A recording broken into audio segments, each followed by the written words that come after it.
आषाढ़ी एकादशी निमित्त सत्यम दिव्यांग संगठन द्वारा जिला स्त्री रुग्णालय में फल वितरण। आषाढ़ी एकादशी के पावन अवसर पर हर वर्ष की तरह इस वर्ष भी सत्यम दिव्यांग संगठन की ओर से जिला स्त्री रुग्णालय परभनी में भर्ती गर्भवती महिलाएं, नवजात शिशुओं माताएं व अन्य जरूरतमंद रुग्णों फल वितरण किया गया। इस उपक्रमात जिल्हा सामान्य रुग्णालयाचे वैद्यकीय अधीक्षक डॉक्टर डी.एन. भिसे, एसीएस बडे मैडम, लेमाडे मैडम तसेच सामाजिक कार्यकर्ते लखन जामकर व सुनील लहाने यांची विशेष उपस्थिती होती। कार्यक्रमाचे आयोजन सत्यम दिव्यांग संघटनेचे संस्थापक अध्यक्ष संजय वाघमारे यांच्या मार्गदर्शनाखाली करण्यात आले।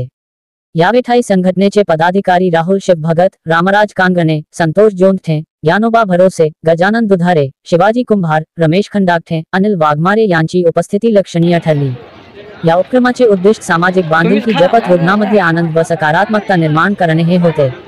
फल वितरणादरम्यान अनेक रुग्णांच्या चेहऱ्यावर आनंदाची झलक पाहायला मिळाली। सत्यम दिव्यांग संघटनेने सामाजिक क्षेत्रात घेतलेली ही भूमिका अनेकांसाठी प्रेरणादायी ठरत आहे।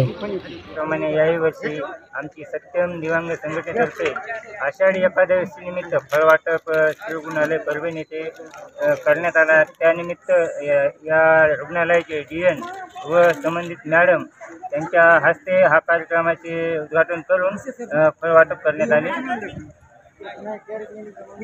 मी सत्यम दिव्यांग संघटना परभणी, आम्ही दिव्यांग बांधवाच्या वतीने दरवर्षी हे फळ वाटपाचा आषाढी एकादशी निमित्त फळ वाटपाचा कार्यक्रम ठेवत असतो आणि या वर्षी सुद्धा आम्ही या स्त्री रुग्णालय या ठिकाणी आम्ही येऊन फळ वाटपाचा कार्यक्रम घेतला आणि या कार्यक्रमाला तिथल्या इन्चार्ज मॅडम यासुद्धा उपस्थित होत्या।